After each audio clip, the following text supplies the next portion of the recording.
Here it is. No one requested it, but I came in anyway. First video of our fantasy career from Eric Velez. All right, we're going to get this started. We're going to break down everything from last week because there's a lot to talk about. There's a lot of shit talking going on in this league, and I just had to address, what the hell happened last week? Because last week was interesting. The standings haven't been any closer than it's been in the league history. This is amazing. This league chops off to Matt Palisano running a good league because I don't think I've ever seen a league where the standings are one game from 2 to 11. It's insane. So we're going to break this down real quick. So to start it off, I had my matchup with Matt Velez. Why are you shit talking? I have a lot to say about your team right now. Listen, my team, they would have had to do. If you score 120 points consistently, you're going to the playoffs. Maybe win a ship. That's guaranteed because that's called consistency. Your team is not consistent in the slightest. I'm going to show you an example. So this week you put up 89 points, right? And listen, Matt Palisano broke it down perfectly. Your team is Gurley and Hill. 50 points from Gurley and Hill out of 89 were from those two players. And don't come at me saying, oh, LeSean McCoy went out first minute. All right, let's add 12 points to that. You barely scored 100 if McCoy played. Austin Hooper, garbage. Corey Clement, garbage. Marvin Jones, garbage. Bills D, -2. Might as well just kept him out. Adam Vinatieri, 5. Kirk Cousins, all right. Kirk Cousins, top 5 quarterback, all right. You're not a playoff team. I'm saying it right here. You're not making the playoffs. There's no way in hell you can rely on 2 players. All right, if anything, you're going to be 6th seed at most. I don't know how these standings are going to work because everyone's fucking tied, and you have a shit ton of weeks where you had, 160, 150 points. Yeah, 2 games, and you're 3-4. So, listen, I don't know. Your team's going to have to do some serious, consistent, your team has to be productive, to make the playoffs, consistently. I don't see it, man. I don't see it. All right, so going on to the other games. I'm sorry, I had to get off my chest because this kid, I was home for the weekend, as you all know. This kid bugged out that his team was, better than mine. I had to say something. All right, so getting off that of my chest, now it's Lewis and Matt. Lou, teams are the best 3-4 team I've probably ever seen in fantasy football. Matt, probably the worst 4-3 team I've ever seen in the playoffs. In the season. So, listen, I think this game dictates the seasons for these two people. I think Lou's going to make the playoffs. I think Lou's going to be a 5-6 because his record's just not that good now, but that nothing to do with his team, his bad matchups. I think he definitely makes the playoffs. I don't think Matt makes the playoffs. I'm telling you. His team is borderline playoffs. For a 4-3 record, it's not the best. His injuries, man, Devontae Freeman's out. All right, you got Sonny Michel, doubtful. You have 2 running backs that aren't even projected over 11. Your best player is Antonio Brown, who honestly is having one of his worst seasons. Even though he's playing good, it's not round 1 pick worthy. Who do we got here? We got George Kittle. Honestly, the brightest spot on your team is George Kittle for the value you got him at. Lamar Miller's starting to turn it around. Hopefully that maybe makes your team a little better. So, yeah, so that's valid for that matchup. Oh, man. All right. Oh, ship. The ship has officially entered the water. Matt called it. If you didn't go 8 wins, it was out. It was over. The ship is currently next to the Titanic. So, but I got to give props to where it's due. This man might not finish last place. He's really working on his team consistently. I give him props for the effort. I like the Adrian Peterson trade.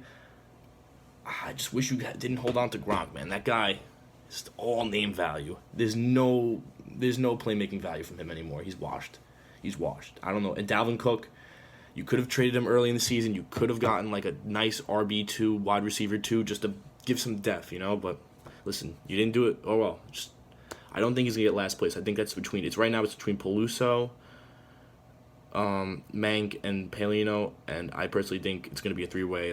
It's gonna be close for whoever has to do some impractical jokers pranks in the mall this upcoming January. So we'll see. All right.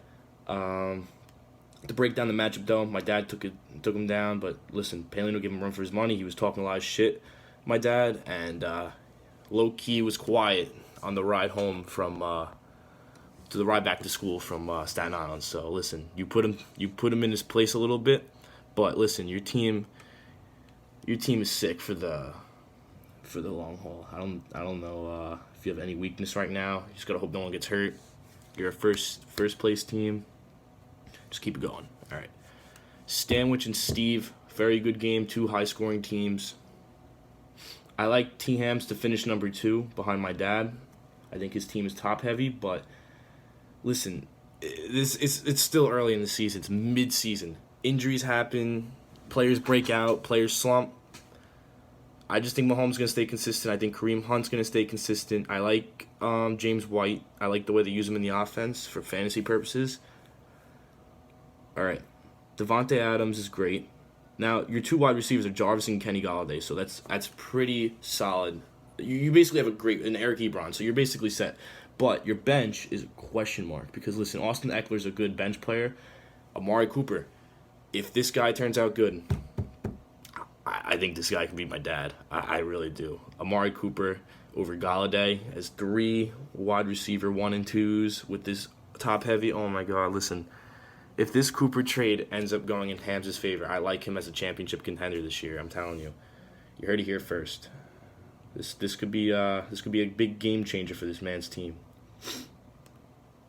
All right, so going on to our second to last matchup is Tom versus Rich. Tom's team is the most overrated 5-2 team in my opinion. This man Melvin Gordon goes down, his team is over. I'm telling you. Listen, Alshon's not going to keep going consistent. That Philadelphia offense is so spread out. They got Nelson Aguilar, Corey Clement, Zach Ertz. Listen, Alshon Jeffrey's going to give you a nice, I would say 12 to 20 points a game, but nothing higher at this point. Julio is boomer bust, as we know. Mank could tell you from last year, 50 points and then 4 points. That's how this guy plays, man. Like, all right, Melvin Gordon. So, listen, he has no other RBs. Chris Carson as a borderline RB2, maybe flex. Kenyon Drake's the same way. I think he's going to regress. I think he's going to definitely make the playoffs. I think the playoffs is already solidified for him, but I think he's going to definitely regress. I think there's teams on the upside like Lou's and Steve's. But, yeah. Just got to hope that his Melvin Gordon stays healthy because I think he's like sort of like the foundation of his team is Gordon because he's giving you the consistent like 20, 30 points a game. But he took him down. Rich was on the come up. Well, he won like 3 in a row. I'm playing him this week, so we'll see what happens. But yeah, his team took a big hit with Marshawn, and I don't think his team's going to be as good as it was when he played my dad or whoever else he beat to go 3-4. And now Peluso and Mank, that was probably the worst game. I have really nothing to say about this game other than lucky win by Mank. Put up 85 and still won. That's a big win, especially when you're in the race for last place. You need every win you can get. Both these teams. All right. I want to make a note that this weekend, not this weekend coming up, the next weekend, the weekend of the 1st and 2nd, I'm going up to Albany. I'm going to discuss some very big fantasy policies with Commissioner Matt and league member Louis Zupo. We're going to get things done. We're going to have a nice little meeting. We're going to get things done. We're going to talk about a lot of the issues that people are talking about. We're going to get them fixed. Trade deadline's right that weekend, so be prepared, everyone. I know Matt says every week, but I know teams like Steve, Lou, and Hams, you guys send like 3 trades a week. Listen, it's coming up soon, so listen, I don't know what you guys are going to have up your sleeve, but it better be interesting because I'm excited for it. I like this trade deadline. I think it's going to be an interesting trade deadline because it's early. A lot of players are still like not solidified as stars yet, so we'll see how that goes. All right, I'm going to look at the standings, and I'm going to do a little predictions for like what I think the playoff is going to look like. I saw a great video by Mank today. I think that was a great step in the direction of the league members. I think we should all be making videos because it's great to have everyone's opinion so that the commissioner can see what everyone like is thinking about our league to make the best judgments. Sorry, that was my first error. I'm new to making videos. I'm sorry. All right, so Right now it's Saquon, my balls, Stanwich, and Gino. We trust at the top. In first place, you got Matt, me, and Peluso tied for second. Then a tie for third is like a five-way tie right here. This is what I was saying before. This is the most close I think this league has ever been in years. You got Chalupa on your mark, Our Year, Title Strippers, and Mank at 3 and 4. And then there's the ship all the way at the bottom. Since it's sunk, it's gonna stay at the bottom, I think. So the predictions I have is that I definitely see my dad as a bye team, a bye week team. For that second bye week, it's honestly like, I think T Hams is favored for that second bye by like 60%, but 40% could be any other team because you never know if injuries happen and stuff. I'd say like me, Steve, Tom have like the best odds of like probably that 40% spot. I think it's divided evenly amongst us three. Maybe Tom a little more than us, me and Steve. But yeah, so let's just say my dad and Stanwich with the buys. I think I have a strong running for third.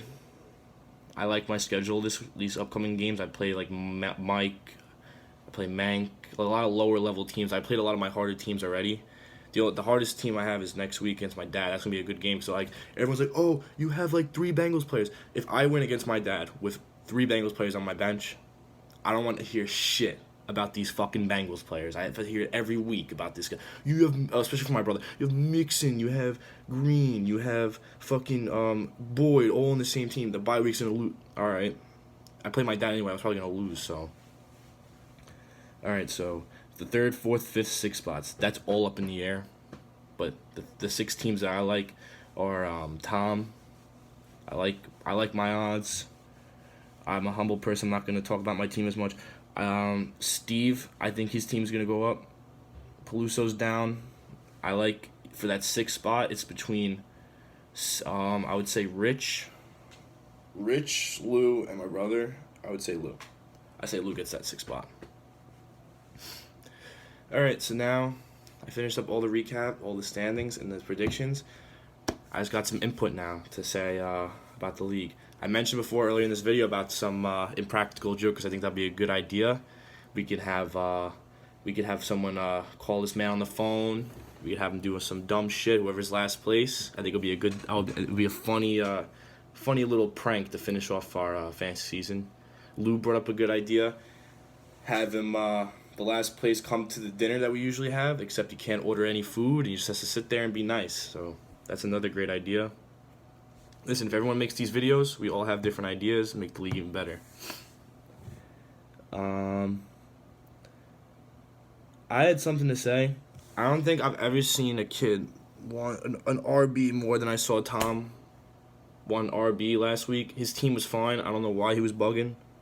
I think I saw a message in the group chat like 8 times asking for a running back. I think he sent Peluso like 10 trades. Alright, second thing is, I think Peluso's dues should be on interest until we see this man's face. $5 a week until we see this man's face. It's not that hard to literally, Lou, you have so many relatives. Add him to a group chat. Like, someone has to have this man's number. If he doesn't have his phone or whatever, get like an like Facebook message, something. If this kid has any form of social media, get him involved. I need to see this man's face. Otherwise, I feel like he should be charged interest for like mystery. Because this man could be like a mystery owner. This is not proven that this man is in this league, Peluso. I mean, could be your dad, could be you. It could be a second owner on this team. So, listen, I want to see this man's face. I'm going to close off this video saying this.